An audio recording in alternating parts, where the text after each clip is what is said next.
Observatório Feminino, temos o prazer de estar conversando com Cláudia Matarazzo, que é jornalista, escritora, cerimonialista.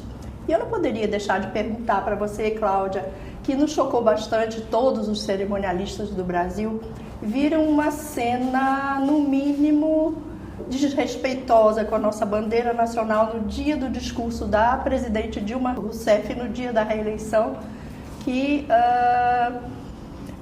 forrou praticamente o púlpito que ela estava falando com a bandeira nacional.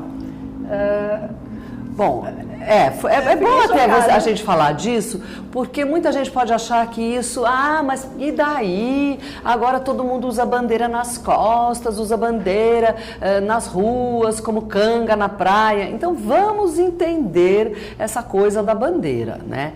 A bandeira, existe uma lei, né, uma lei de que a bandeira, como nosso símbolo, ela deve estar sempre hasteada, ela não pode tocar o chão, não pode se arrastar o chão e muito menos ser usada como forração. Aí tem gente que fala, não, mas como não pode ser usada como forração? Tem gente, e quando a bandeira é jogada sobre o caixão, é outra coisa. Aí você está numa cerimônia oficial, é a bandeira colocada respeitosamente sobre o caixão, é um luto, é uma cerimônia oficial. Então, esta bandeira, como símbolo da pátria, ela tem que ser respeitada. Por quê? Ela está representando os 200 milhões de brasileiros. Do momento que você joga esta bandeira sobre um púlpito, amassada inclusive, quer dizer, você expõe esse símbolo da pátria todo amassado, sem o menor cuidado, num púlpito ali, numa cerimônia como ela estava oficial, porque era uma cerimônia oficial. Não! Como a presidente da República, a gente é tá, mais chocante. Ela é a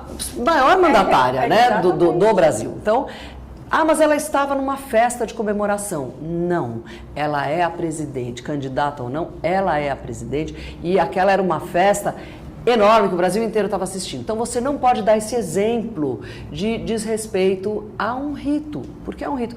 Mas por que é importante o rito?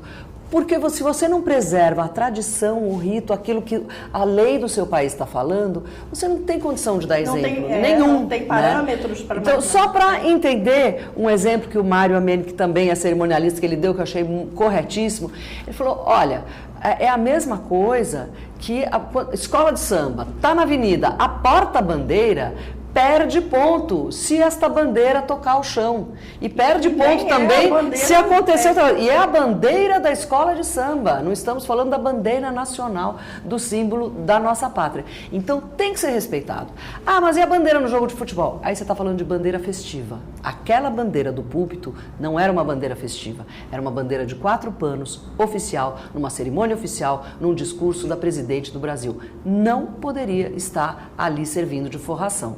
A bandeira de jogo de futebol é outra história, é festiva, a bandeira do teu time, você tá lá, você abraça, você se veste com a bandeira, bandeirinha de carro, de Copa do Mundo que a gente põe, né? É outra coisa. A mesma coisa quando você vê, também foi exemplo do Mário, que eu acho que essas coisas ilustram muito bem, para quem acha que a gente está de caretice. Corrida de automóvel, piloto ganha a corrida, ele sai com a bandeirinha ali, feliz, acena com a bandeirinha.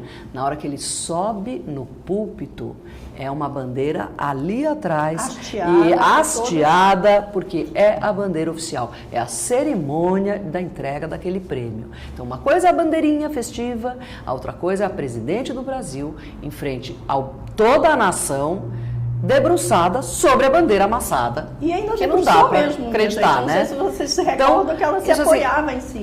Não dá. Não consigo concordar com isso. E outra coisa, ainda que eu esteja sendo chata, já que estamos aqui, vamos falar. Vamos falar. É um discurso que até ela começou muito bem, falando de união do país, união e tal, mas que união é essa que, de repente, ela agradece apenas aos companheiros do partido?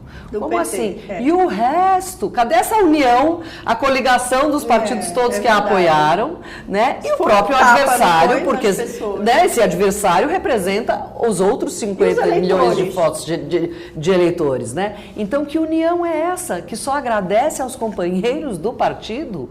Então, não consigo entender, não consigo ser generosa com esse tipo de vacilada. Eu acho que, assim, é uma presidente que tem o voto de metade do Brasil, de 50 milhões de eleitores, mais 53, então tem que prestar atenção nesse tipo de coisa, porque tem que dar o exemplo, né? E você acha que esse erro foi um erro do cerimonial, ou você acha que eles ali, porque estavam numa festa mais partidária, não dispensaram o cerimonial? Porque eu acredito que nenhum cerimonialista estaria eu tenho certeza com que o cerimonial não foi. A gente conhece até o cerimonial da presidência, que é super correto.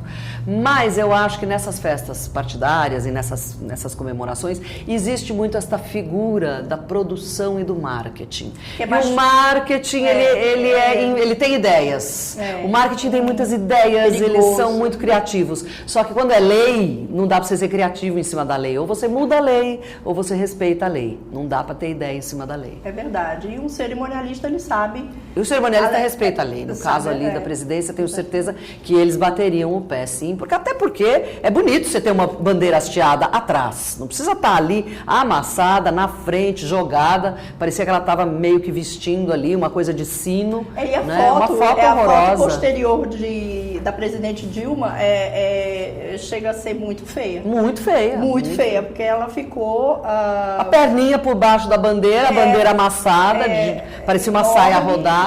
E a cabecinha por cima. Não, muito feio. Não prestou. Desculpe. Obrigada, Cláudia. Eu acho que esse esclarecimento, né, de cerimonial público, que geralmente as pessoas não conhecem muito, eu acho que é o exagero da nossa parte, mas não é.